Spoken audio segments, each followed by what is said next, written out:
దశాబ్దాలుగా తెలంగాణ ప్రజల గుండెల్లో గూడు కట్టుకున్న ప్రత్యేక రాష్ట్ర ఆకాంక్షను చంద్రబాబు శాశ్వతంగా సమాధి చేయాలనుకున్నాడు. ఈ కుట్రలకు వ్యతిరేకంగా 1996 మార్చి 6న భువనగిరిలో తెలంగాణ హక్కుల వేదిక మీటింగ్ జరిగింది.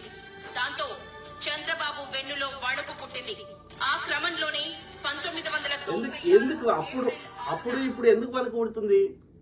కారణం ఏంటి అంటే హైదరాబాద్ లో మొత్తం ఈ చంద్రబాబు నాయుడు రాకముందు హైదరాబాద్ లో కాంగ్రెస్ ఉన్నప్పుడు కానీ ఈ ఆంధ్ర నుంచి వలసలు కానీ ఇక్కడికి ఐడెంటిటీ కల్చర్ కానీ ఇక్కడ భూములు కానీ ఇక్కడ వ్యాపారాలు కానీ అన్ని ఎవరు సంపేయలే మిగతా ఆంధ్రప్రదేశ్ చెందినటువంటి పాలకులు. ఓకే, కానీ చంద్రబాబు నాయుడు వచ్చినాక ఇలా బంజారాయిల్స్ నేనే చేసిన, గుట్టలు ఉండే, ఇంకోటి ఉండే, జూబ్లీహిల్స్ నేనే చేసిన, ఇది పీక్తే అంటాడు. ఏం చేసినావు? మొత్తం కబ్జాలు పెట్టేసారు, లక్షల ఎకరాలు.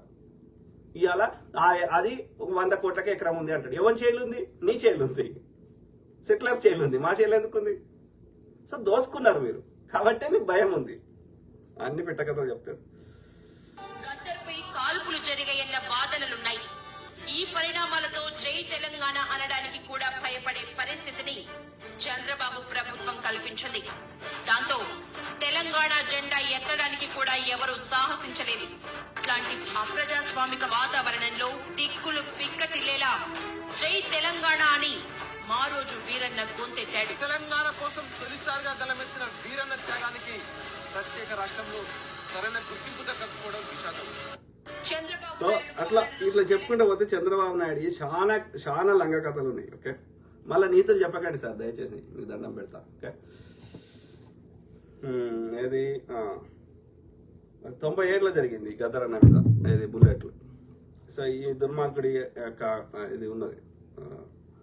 సో ప్రాజెక్ట్ గురించి మాట్లాడదాం.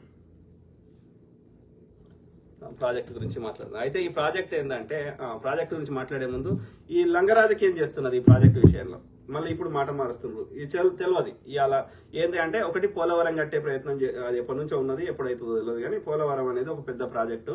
అది గోదావరి సముద్రంలో కలుస్తున్నాయి గోదావరి నీళ్లు, దాన్ని వాడుకుందామని ఒక ప్రయత్నం గోదావరి నది మీద. ఓకే, అదొక ప్రయత్నం చేస్తున్నారు. ఆ ఎత్తిపోస్తుడు అవన్నీ చేస్తే ఇక మొత్తం ఆంధ్రప్రదేశ్లో ఉన్న దాదాపు కోస్తా జిల్లాలన్నీ బాగుపడతాయి, కొంత రాయలసీమ కూడా బాగుపడుతుంది అని చెప్తున్నారు. బాగుపడితే సంతోషమే కదా, సముద్రంలో నీళ్లు వాడుకుంటే మాకేం నష్టం లేదు కదా. సో అదొకటి. ఓకే, అది కాకుండా ఇంకోటి ఏంటంటే ఈ యొక్క ఏమంటారు ఇక మధ్య లిఫ్ట్ ఇరిగేషన్ అంటే కాళేశ్వరం లాగా చేద్దాం అని ఉంది. కానీ కాళేశ్వరం ఎంతవరకు యూజ్ అవుతుంది అనేది అది వేరే ముచ్చట. అది 10,000 కోట్ల ఏమంటారు ఆల్రెడీ ఉన్న గోదావరి నది మీద ఎస్ఆర్ఎస్పి శ్రీపాద ఎల్లంపల్లి ఉంటే ఆ యొక్క డిస్ట్రిబ్యూషన్ ఛానల్ కట్టుకుంటే అయిపోతుండే. దానికి అన్ని పిట్ట కథలు పడ్డాడు కేసీఆర్. సో దాంట్లో ఎత్తింది లేదు, పీకింది లేదు, అది రియల్ యూజ్ అయింది ఏం లేదు.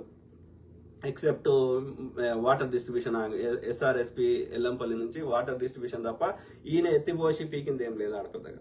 సో అట్లాంటిదే సిమిలర్ ప్రాజెక్ట్ అక్కడ కట్టాలని ట్రై చేస్తారు. అయితే ఏంటంటే గోదావరి కృష్ణ అనుసంధానం అంటే గోదావరి నీళ్ళని ఈ పోలవరం నుంచి ప్రకాశం బ్యారేజ్కి, కృష్ణానది ప్రకాశం బ్యారేజ్ అనేది విజయవాడలో కృష్ణానది మీద కట్టడం జరిగింది అప్పుడు.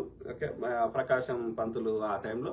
సో దాన్ని అక్కడికి పంపించి ఆ కృష్ణానదిలకి అనుసంధానం చేసి ఆ కృష్ణానది నుంచి ఈ యొక్క ఎక్కడ ఇది ఏమంటారు ఇది నంద్యాల కాదు, బొల్లపల్లి అనేది పల్నాడు గుంటూరు పాత గుంటూరు లేదా ఇప్పుడు పల్నాడు జిల్లాలో ఉన్నటువంటి బొల్లపల్లికి పంపించి ఆ బొల్లపల్లి నుంచి మళ్ళీ యొక్క నంద్యాల జిల్లాలో ఉన్నటువంటి బంకచెర్లకు పంపించి బంకచెర్ల నుంచి మిగతా రాయలసీమ జిల్లాలకు పంపించాలనేది వాళ్ళది.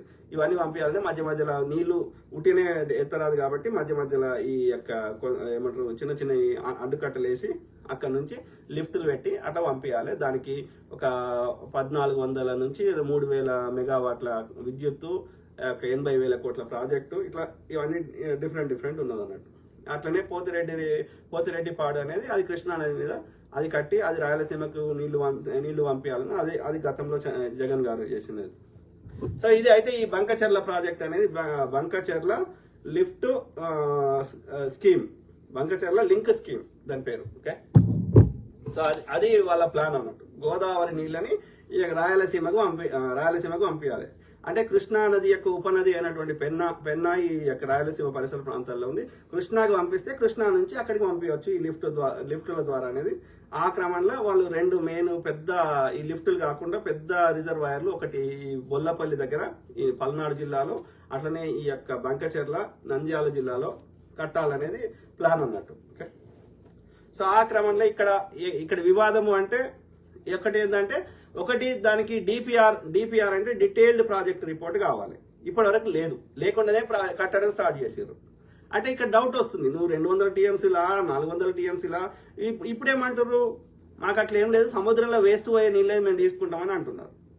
తెలంగాణ ప్రభుత్వం ఏమంటుంది, ఇక్కడ మాకు డౌట్ వస్తుంది, నువ్వు డిపిఆర్ ఇస్తలేవు, నువ్వు అంటే అది ఆ ఫ్లడ్ వాటరు లేకపోతే మాన్సూన్లో ఎక్సెస్ వాటరే నేను తీసుకుంటా అనేది రిటర్న్ చేయాలి, ఆ డిపిఆర్లో మాకు చూపెట్టాలి అనేది. అది సెంట్రల్ వాటర్ బోర్డ్స్ ఏవైతున్నాయో గోదావరి మీద, కృష్ణా మీద, ఆపెక్స్ కౌన్సిల్, కేంద్ర జలవనరుల శాఖ, సిడబ్ల్యూసి, అట్లా రకరకాల వాళ్ళందరి అప్రూవల్ తీసుకోవాలి. నువ్వేమి ఇంకా సబ్మిట్ చేయకుండానే నువ్వు అడ్డదారుల ఎక్కువ నీకు అద్దు కంటే ఎక్కువ కట్టే ప్రయత్నం చేస్తున్నావు. దానివల్ల ఈ నాగార్జున సాగర్ నుంచి కానీ ఎక్కడెక్కడైతే కామన్ ఉన్నాయో అక్కడ నుంచి ఎక్కువ వాటర్ తీసుకెళ్లి మాకు ద్రోహం చేసే అవకాశం ఉంది. కాబట్టి నువ్వు అవన్నీ మాకు ముందు పెట్టు డిపిఆర్ అని అడుగుతున్నారు.